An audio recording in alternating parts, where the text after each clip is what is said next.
हमारा चैप्टर क्या है आज का? यूनिटरी मेथड, ठीक ना। यूनिटरी मेथड में क्या मतलब होता है? यूनिटरी मतलब 1, ठीक ना।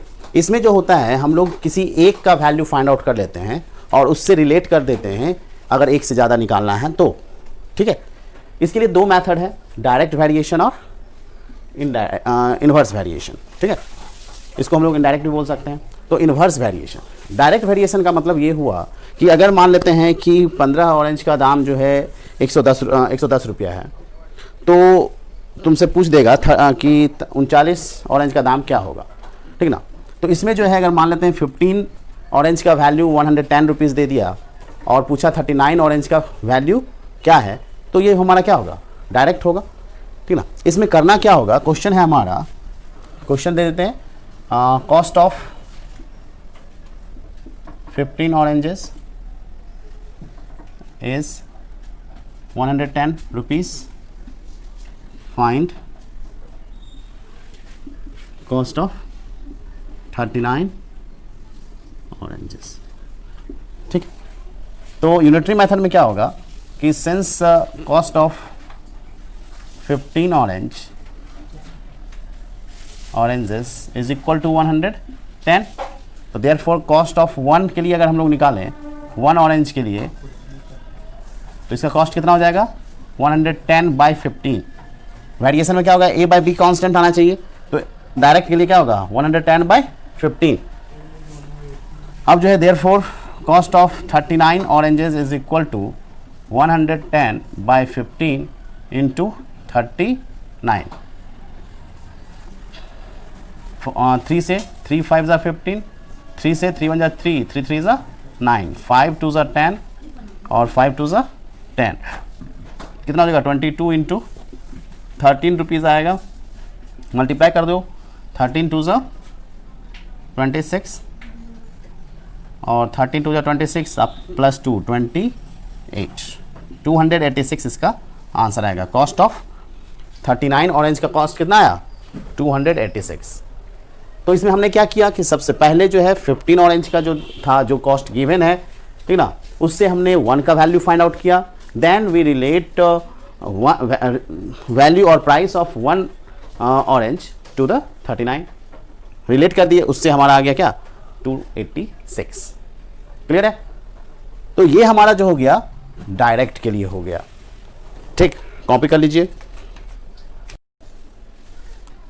अब हम लोग देखेंगे कि इनवर्स वेरिएशन होता क्या है। इनवर्स वेरिएशन में एक का वैल्यू अगर बढ़ा तो दूसरा का वैल्यू क्या होगा? घट जाएगा। अगर दूसरा पहला घटा तो दूसरा बढ़ जाएगा।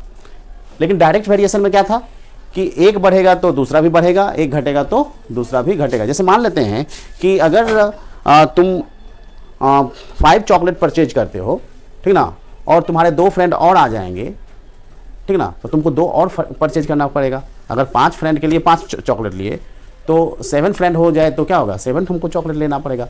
तो फ्रेंड का नंबर बढ़ा तो चॉकलेट का भी नंबर बढ़ा, ठीक ना। इसमें कॉस्ट भी तुम्हारा बढ़ेगा।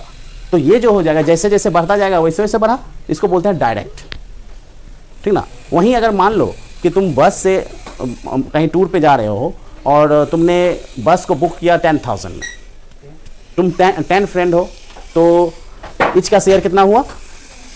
1000 हुआ ईच का शेयर। अब जो है अगर मान लेते हैं कि तुम्हारा कोई एक फ्रेंड जो है नहीं जा रहा है, तो शेयर बढ़ जाएगा। फ्रेंड का नंबर घटा, अगर 10 की जगह पर 9 हो जाए, तब 9 को ही टोटल 10,000 पेड करने हैं, तो क्या होगा? शेयर तुम्हारा बढ़ जाएगा। और यदि मान लो कि तुम्हारा और कोई फ्रेंड बढ़ जाए, ठीक ना, 10 की जगह पर 12 15 हो जाए, तो तुम्हारा शेयर घट जाएगा, ठीक ना। तो मतलब एक नंबर बढ़ रहा है तो दूसरा क्या हो रहा है? घट रहा है, और एक घट रहा है तो दूसरा बढ़ रहा है। तो इसको हम लोग बोलते हैं इनवर्स वेरिएशन। और इसमें a इंटू बी जो है कांस्टेंट होता है। जैसे अब यहाँ पर देखोगे कि if 48 man can dig a trench in 14 days, how long will 28 man take to dig a similar trench. तो 48 मैन को अगर 14 डेज लग रहा है ट्रेंच को डिग करने में, खोदने में, तो क्या 28 को कम लगेगा या ज़्यादा?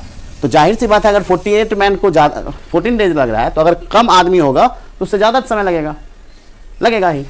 क्लियर? तो यहाँ पर देखेंगे सिंस 48 मैन कैन डिग